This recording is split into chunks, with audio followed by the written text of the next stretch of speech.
Welcome back to What's So Funny, where I interview comedians to get to the bottom of what's so funny. My name is Ryan Fox Christensen. My guest today is my friend Jack Lyons, and we talk about everything stand-up comedy, social media, and everything in between. Yo. How you doing? Good. How are you? I'm doing good. I like your sweater vest. Thank you so much. My friend made it. Oh, what does it say? Spinster? Oh, that's what she is. Yes. Kind of, right? Is that the right word? Yeah. If you're in... I don't know. Yeah. I don't know. That's not really the topic of this podcast. No, it can be if we want it to can we be. change? Can we actually? Yeah, let's. Because I also did bring like knitting related questions Good, as well, good. just in case. Just in case. Perfect. What you here is just to talk about comedy, and I know that you're a stand-up. Yeah. So that was a big thing. Yeah. I really don't know much about the world of stand-up. So I just kind of have like some questions for you about that. How long have you been doing stand-up? I've been doing stand-up for about 2 years. Really, it's actually 3 years, but the first year I was very like, would do it for like a month and then just not do it for like 6 months because I was just so scared and terrified to go on stage. Yeah. The first year was literally all just like exposure therapy of just bombing every single time, but like just getting comfortable bombing kind of thing. Mm-hmm. And I still bomb a lot, but now it doesn't really bother me. But I've been doing it about 2 years. Been performing in like some clubs like the Comic Strip, a lot of shows in Brooklyn, Broadway Comedy Club, St. Mark's, and stand-up's awesome. It's I would say it's helped me, like especially with our group, like it just is such a good writing tool, and it also is just such a good mindset to be in of like economy of words, just like delivering the funniest joke in the least amount of time. Right. And I think that helps in like all kinds of writing. So yeah. Right. And Jack and I are in a sketch group together. I probably should have said that, but I just assumed the audience would know. Yeah, of course. You know our work. It's super famous. It's called The Night Shift Comedy on Instagram and TikTok. Like, subscribe, smash the follows on YouTube. And be sure to ring that bell. Yeah, ring that bell. Noties on, noties on.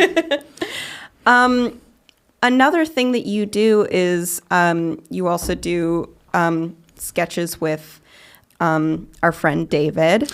Yes, Duly Noted Comedy. David Dugan. How me and David met was an interesting story. So basically, we do sketch comedy videos. We used to do longer form, more YouTube videos, but now that we have this awesome studio with the Night Shift, we kind of put our focus for the longer form videos on there. And then, we've been doing it for 2 years. He reached out to me in the middle of an existential crisis. David, he was like, he works in finance. He's like a finance bro. I do like copywriting for ad agency. So my job is creative tangent. Like it's creative adjacent, you know? Yeah. But he reached out. He's like, hey man, I see you do comedy. I've kind of had a mental breakdown and like really deciding like what I want to do with my life.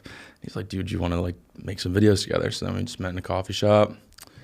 We went to the same school, but we actually didn't know each other at all. Knew his face, but didn't know. Yeah.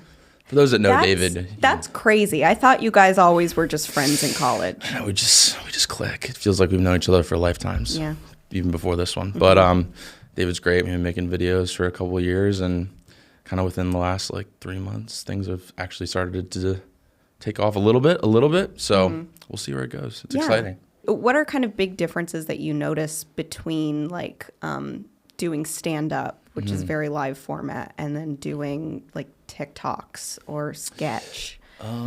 Stand-up is a lot more preparation. It's a lot more of like the beforehand writing. You have to really like be intentional about taking time to like sit and write jokes. For Duly Noted, for Instagram, I'll just think of like a funny premise or like an idea, and then most of it is just me and David together just like riffing off. We'll just keep the camera rolling for like 8 minutes and just think of funny lines. Stand up, it's like you got to be super polished and like know your stuff, and even kind of mispronouncing like one word or not saying a word right in a stand up joke, it could just ruin the joke. Yeah. But I feel like with TikTok, there's like, in a good way, there's like a little bit more leniency. I feel like the audience on social media, they're not expecting like a tip-top quality, stand-up special, like well-shot thing. As long as it's like a funny idea and like they see that you try and like they see that you're enjoying yourself, I feel like they pick up on that. Yeah. And something that whenever I sit down with people who know a lot more about social media than I do or marketing. A lot of it is just about like getting stuff out there and consistently. So it's not necessarily about it's most of the time, especially with TikTok, it's like quantity over quality. Whereas you're saying with like stand up, it's kind of the opposite. Would you say? I mean, I think anything in life is like quantity to quality. It's like you just got to get especially stand up. I mean, part of the game of stand up is bombing. It's even the greatest comics, and I'm like nowhere close to that, but they bomb on the regular. It's just stand up. There's so many factors to a great stand up show. It's, you know, how is the audience feeling? How is the host feeling? How is the person in front of you in the lineup? Where I feel like social media and TikTok, it's like kind of your own little bubble and like almost like a little mini film set that you can like have fun around. I mean, again, we're posting like dick joke videos in our apartment, so it's not like Steven Spielberg shit here. But I think mostly though, the biggest thing that I take away from stand up, and it's honestly a lot in my day job too as a copywriter, is like rejection. Just constantly getting rejected to the point where I feel like I'm even 2 years ago, I'm just so much more resilient and so much more, I don't know, like pressure tested. And I feel like things don't really, I can just throw out ideas and I don't have any, my creative directors at my job always say like, don't be married to your ideas. So it's just like idea, it's almost not even me. It's just like an idea that's tossed out there. If it doesn't work, then move on to the next one. And that's same with stand-up, and it's the same with life. You know, there's really some philosophical wisdom being spread. Write this down, guys. This is good shit. And you spoke a little bit about this, but you have like an actual big kid job. Big boy. I'm a big boy with a job. A big boy job. I guess that's a good and that thing. is something I've never had in my life ever. Whoa. So I'm good for you. I don't know. So that's just something that's interests me, of like balancing that also with your love of comedy. Yeah. I'm sure with copywriting it comes in. Yeah, it's part of it. It definitely is hard because, again, this sounds very white collar job problems, but sometimes with my job, there's a lot of parallels to like writing and stand up because it's like, again, sitting blank page, having to write. I mean, it's a script for a commercial or a headline for like a billboard. So it's not quite the same thing, but there's still that using your creative muscle. So sometimes, yes, at like the end of the day, I've been like writing scripts all day for other things, but then I'm kind of like, I'm just like a little like script fatigued sometimes, or like creative fatigued. So that's why usually I'll just like go on a walk, or I can't really just go straight into it. But my goal has been like this year, trying to keep it like almost very minimal for myself, just do something comedy related every day, whether that is writing one sentence of a joke, or sitting at like one of our writers meetings, or going to an open mic. It's just like every day chipping away at like trying to make this a full-time job. Because if you try to, you know, outdo your expectations for yourself, like every day I need to write like 3 hours a day, it's just going to be so overwhelming. And especially with my job where I'm 8 hours of the day, it's like, it's kind of daunting sometimes at night. I'm like, I should be on stage, or I should be writing, and just like staring at the blank page and just having like no energy sometimes. But yeah. That's something I found that I think, because we met in a class at Second City, taking classes I think has been so great to force myself to actually be writing something. Yeah. Because I think so often you can be stuck in just like, oh, I have an idea that's funny. Yeah. I'll think, like, I'll just keep it in the back of my mind. But like actually writing it down or doing something with it can actually make that idea better. And then you actually have a product out, you know? Yeah. Do you have any like creative systems for yourself, or like habits, or you kind of, when like spontaneity like hits you, ideas, like how does your process work in terms of just coming up with ideas? God, that's a good idea. That's a good question. Didn't even say the right word right, but no, I think I'm the same way, that it's, and I'm not perfect at this yet, but it is like I need to do something where it's writing or something creative every day. Yeah. And I do try and stick to that, but I'm very much a person where I go, okay, I'm going to block out 3 hours. Yeah.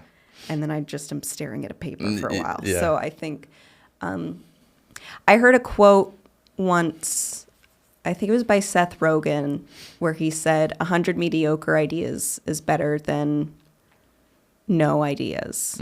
So I kind of took that as like an invitation to just have a notes app where I just write every idea that comes to my brain down. Yeah. So then I can, when I do have the time to sit down, you just have a bunch of ideas that you can look at. And some of them are crap. Some of them are also just words that I don't understand anymore. Yeah. But, like you're still able to kind of unearth ideas through that, which I think is always. No.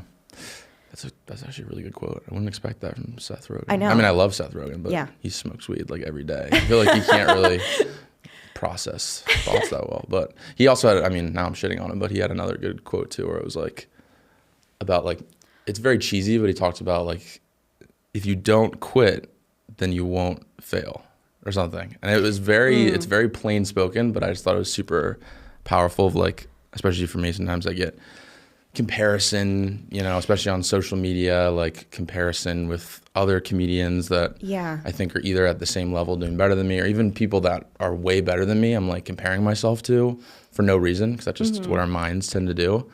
But I try to ground myself in like, if I'm chipping away like every day, I mean, it's very cheesy, but like no one's path is like the same. And if you just keep going, then you're going to do like what you like to do. Exactly. And that's the most important part. It's like the process of doing it.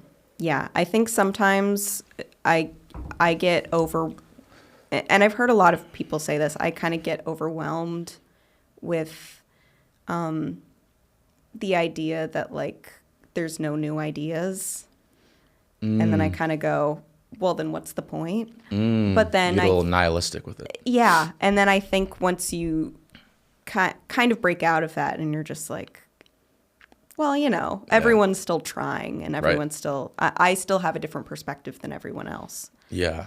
I think the trying is like the whole thing. Yeah.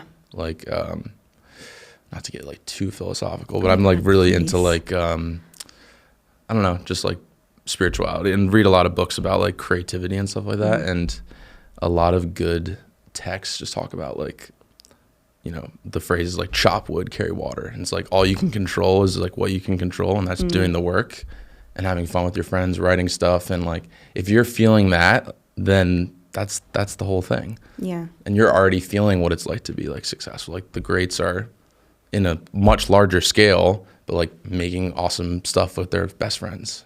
Yeah. So if you're like doing that, it may not be, on a movie studio or doing a Netflix special, but it's still like doing it. And that's like kind of the magic of it, I think. Yeah, that's really cool. I think that's another thing of feeling very bogged down with wanting to be successful and then realizing that, we have a really cool opportunity to make pee-pee poo-poo jokes with friends. I stand by. That's a sophisticated joke. Yes, that is great. Is. If you really think about it. I also want to take note. I'm like almost done with my water. Ryan hasn't even touched. If you ever go to like dinner with me, the waiter has to come by like every time. Maybe I'm just like a nervous drinker. I don't know. Maybe. But at least it's water, not like whiskey. Oh no, it's pure vodka. That's what I put in. Oh, is that what I'm feeling? Yeah. I'm about to pass out. Yeah. So yeah.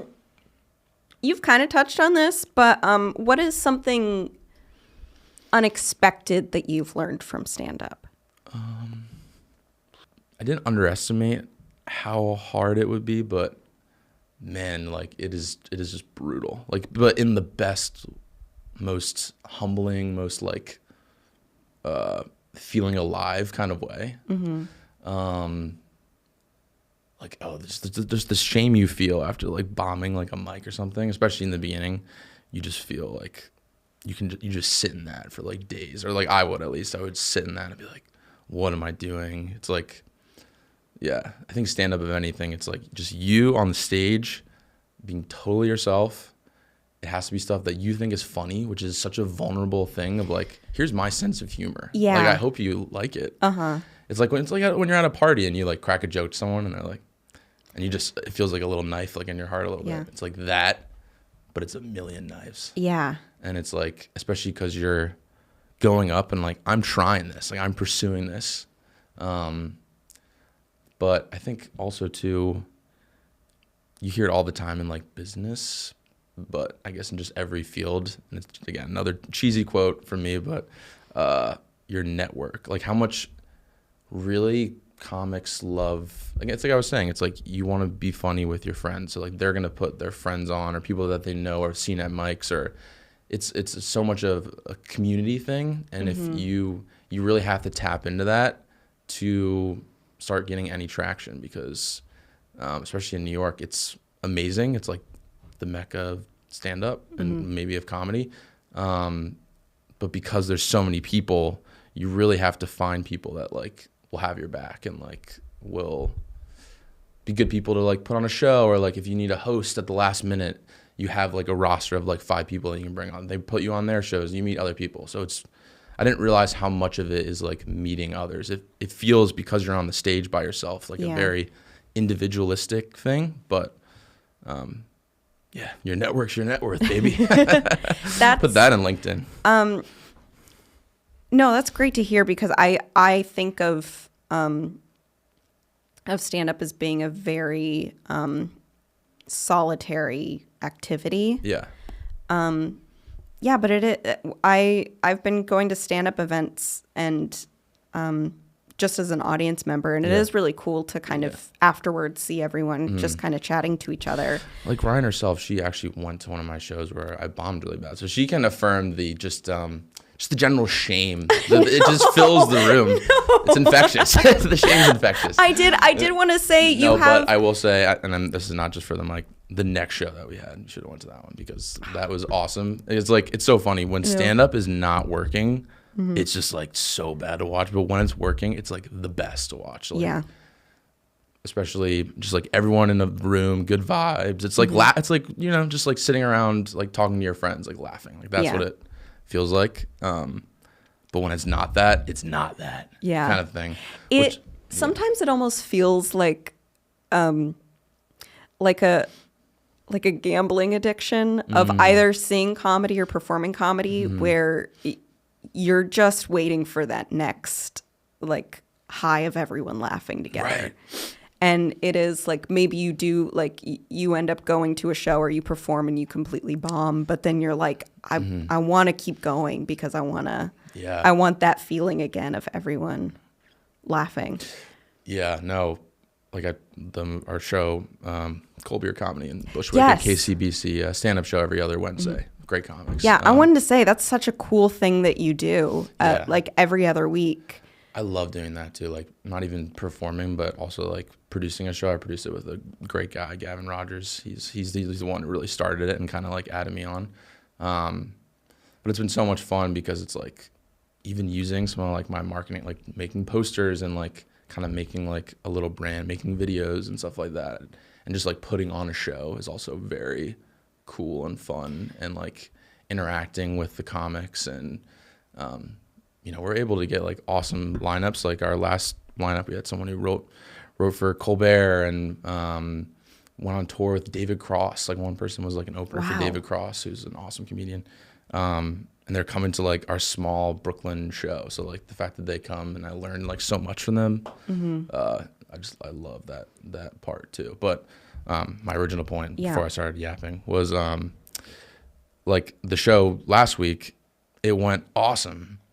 And after a show like that, like I felt really good about my set. And then afterwards, I'm like, this is what I'm meant to do. This is awesome. You feel like such a high. And then when it goes bad, it's the exact opposite. So it's almost like a war of like what's winning at the time. So like right now I'm kind of feeling a high. So I'm feeling like a creative, like this is what I'm meant to do. And then when you bomb, it's like, I need to do something else. Like this is, what am I doing? So it's just like those conversations in your head, the positive one just has to be winning like a little bit, like most of the time. And like you said earlier, I think it's just trying. Can we get more water? Sorry. Can we? Yeah. Can I have some of that? Yeah. Yours is like ethanol though. Yeah. 100 proof. This is a question. I was just talking to our friend and producer Matt about this. What was, and I'm curious to know your answer. Do you remember like the first big laugh you ever got? In my life, or like doing like stand up or something? In your life. In my life. Oh, wow. when I was a kid, I was just really into like impressions and just doing like funny voices. I don't remember what it was, but I remember like third grade, I went to not the principal, but the person who like ran the cafeteria, and I was like, hey, during lunch, I want to do a show. Can I do like a show in front of the grade? And they're like, yeah, sure. And I was like, what are you doing? And I'm like, and I did like beatboxing, and then I did like a little like funny rap that I like wrote for the mic, and like everyone was laughing and clapping, and I was like, whoa, this is awesome. But I was, have kind of always, I'm not really big into astrology, but I am like a Leo. I've always been like, I like to put on a show or like be like, in the home videos, like when I'm a kid, I'm always like moving my brothers out of the way. I gotta, what do I look like in the camera kind of thing. Oh yeah. You still see it now. You're like, you are juvenile. And I definitely, I see that a lot too on my old home videos. Yeah. That my parents are filming me, and the second I notice that there's a camera there, I'm like on. Yeah. Because you kind of, I don't know, you kind of have to be a little self-indulgent, I feel like, to do like comedy. Or not self-indulgence, maybe not the right word, but I did kind of always think like, as naive as it was, like when I was a kid, I'm like, I'm gonna be like a star. Like I think, and I think you need like 1% of that. Otherwise, like why would you do like comedy stuff? At the very least, you have to be able to watch yourself to edit videos. Yeah. You can't feel shame about which is so hard. Oh, I hate when a lot of stand-ups they'll like record their set like during it, like put a voice memo on and like listen to it after. Yeah. For a year, I just couldn't do it. Like listening to my own voice. I just hate the sound of my own voice. But then also like, listening to yourself bomb. It's like the worst, but you just have to do it. Yeah. You have to just like cringe at yourself. Yeah.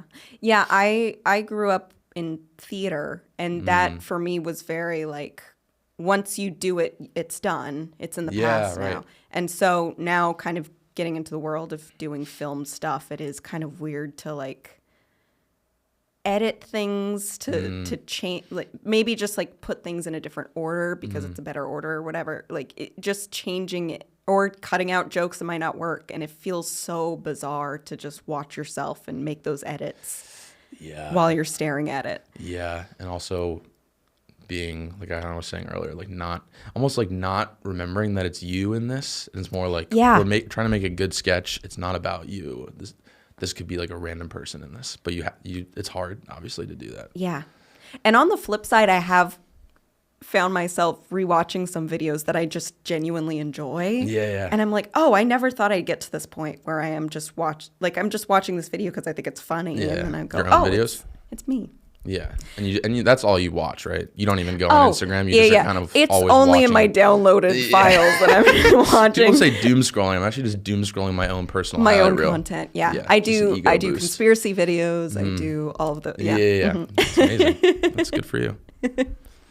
All right. So for every guest that I have, I ask them some capsule questions because I'm trying to get to the bottom. The ones that I prepared for? Yes. Was I not supposed to say that? Is this like secret that I was No, it's not a secret. You're on the spot. I didn't prepare for it, actually. No. We don't prepare for these at all. So these are a list of capsule questions to hopefully just get to the consensus of what the key to comedy is. Okay. So what made you laugh growing up?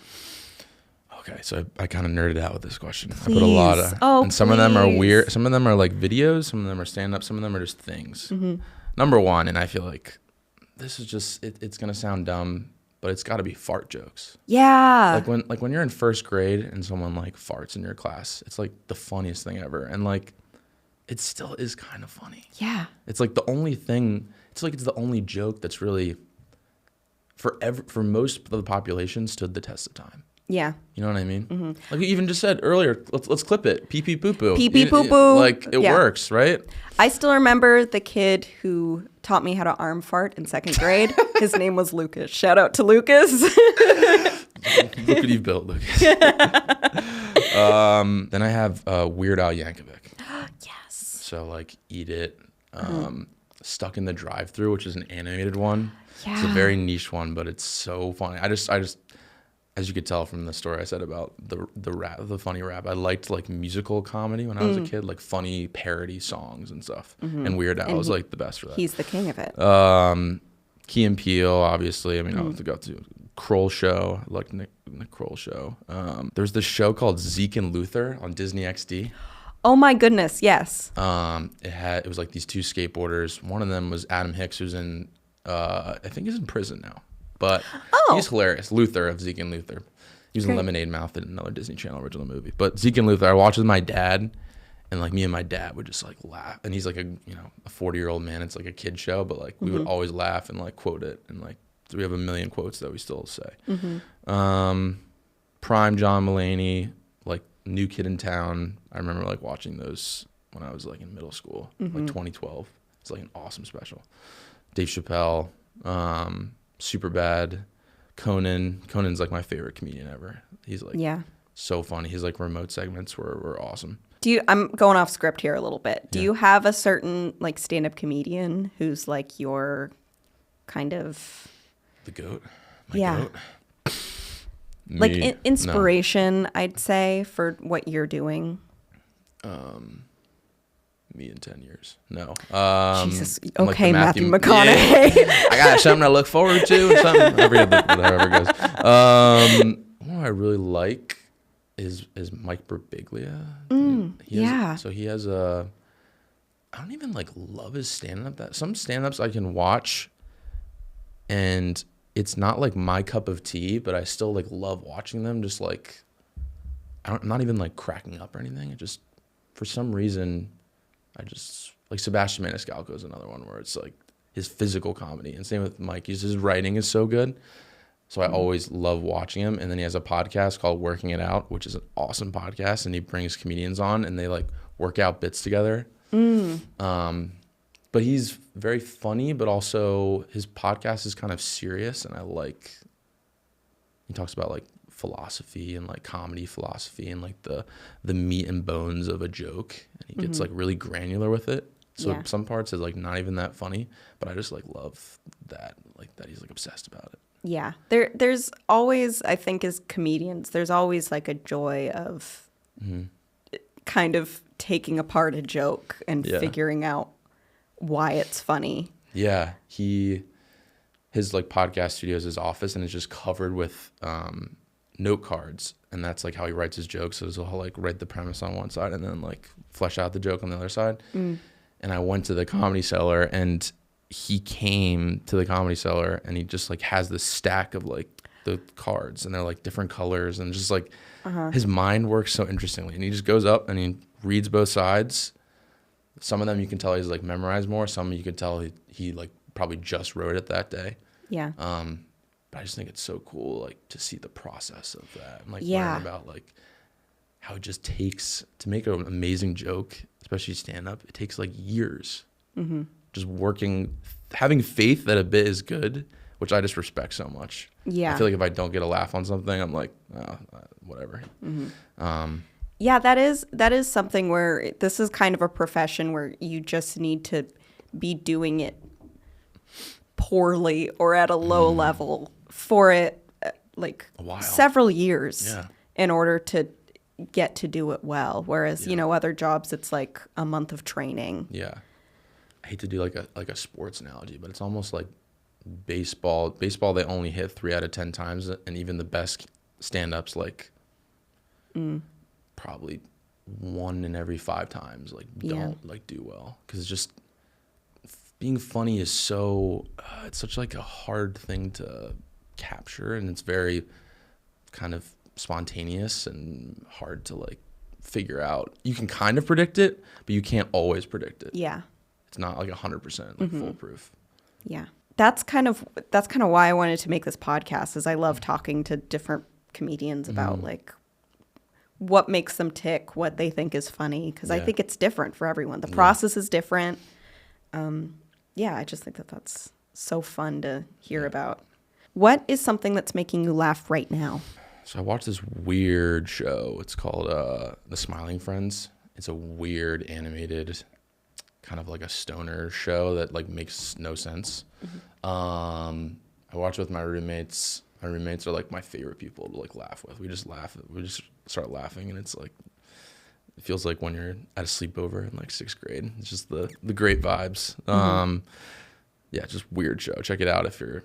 But like some people are just like, this is not funny at all. It's like I don't know, almost like an IPA of like comedy, where it's like it either is gross to people and it's like weird, or it's hilarious and it's like good and hilarious to some other people. Videos of babies laughing. I mean, there's nothing more infectiously positive than that. You can't. It's literally impossible not to watch one and start laughing. Especially if it's like a cute baby like laughing. It's just it's literally impossible. I think like some psychological thing. My own videos. No, I'm kidding. So funny. Sometimes I will say, like, when you're doing a lot of comedy stuff, I still watch it a lot, but like I feel like I'm more lost in the sauce, as the kids say, with it sometimes. Especially now. Like when I think of it, like when you ask me what was growing up, I feel like I have like 20 answers. But kind of shameful. No, I think it is like I've heard a lot of interviews with comedians when they talk about like what they watch, and they're not watching comedy. They're watching like the like procedural dramas and like just other stuff, which I think is also good, because then it's expanding what you're looking at, so then you can actually write comedy about it. Yeah. No, it's true. But like for some reason I was like stuck on that question. Just a lot of memes, honestly. What surprising thing have you learned from the world of comedy? I'm kind of just surprised on how easily it comes to me. No, I'm kidding. Just how natural. Yeah. I mean, oh my goodness. It's so it's oozing through the camera easy. Or your headphones, whatever. I was surprised.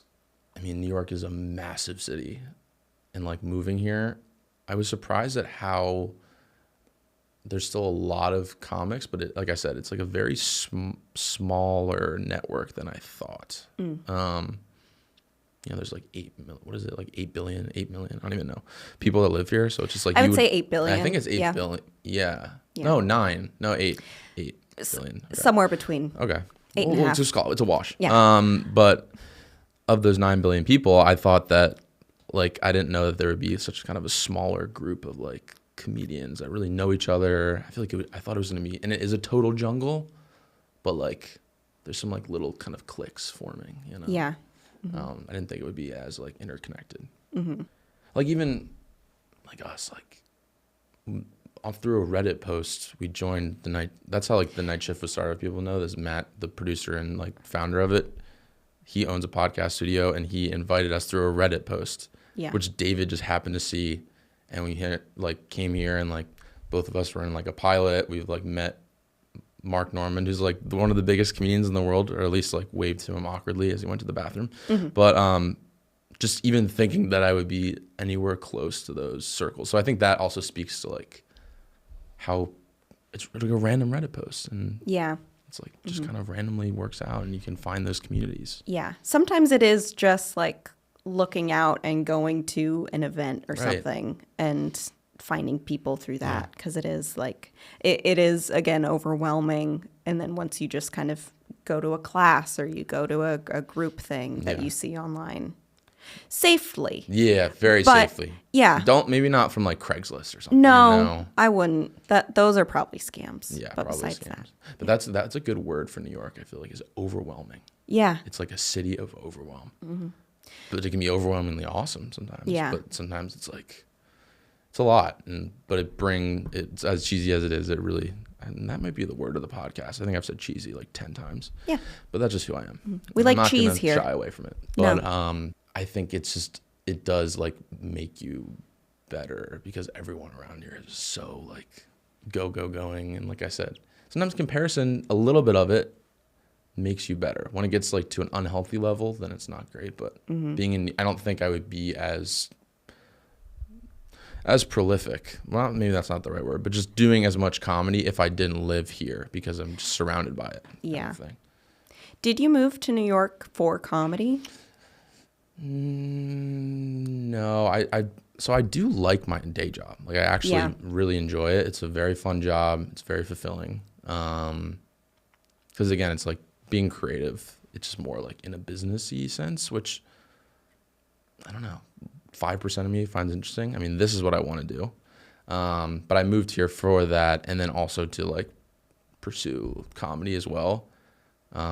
Obviously, if things like work out with comedy, I would totally do that. But not to say that they won't, but like I think that there's a world where I can do both kind of thing in a way. And finally, the most important question of all, what's the secret to comedy? You're asking the right guy. I mean, yeah. Get my book now. The Secret of Comedy by Jack Lyons. We both have books Do you out. have That's it? why we're here. I asked your publicist to bring it. Did you? Yeah.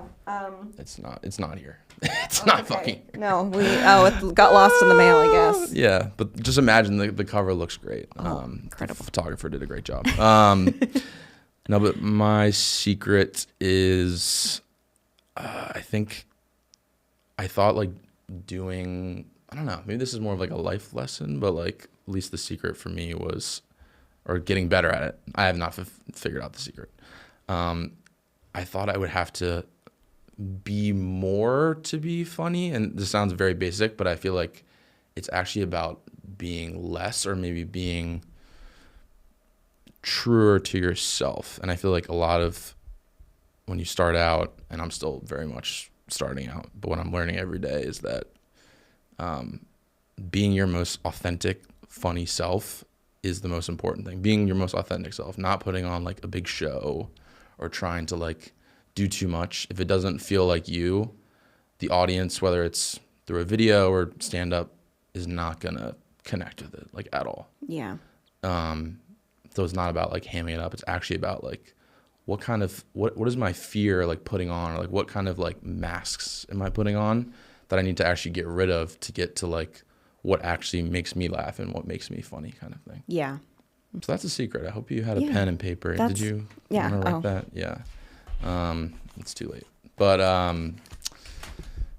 yeah. That's well, what a beautiful end wow. to this wonderful Ryan, podcast. This was awesome. Yeah. Thank you so much for coming Of course. and for sharing all of your wisdom on stand-up comedy. Yeah, so much wisdom. So much. Two whole years of wisdom. But thank you so much for having me. This is awesome. Let's get you some more water. Yeah, actually. Please. Thanks. Show your feet on the podcast. I don't sweat. I'm pristine. I'm like a doll.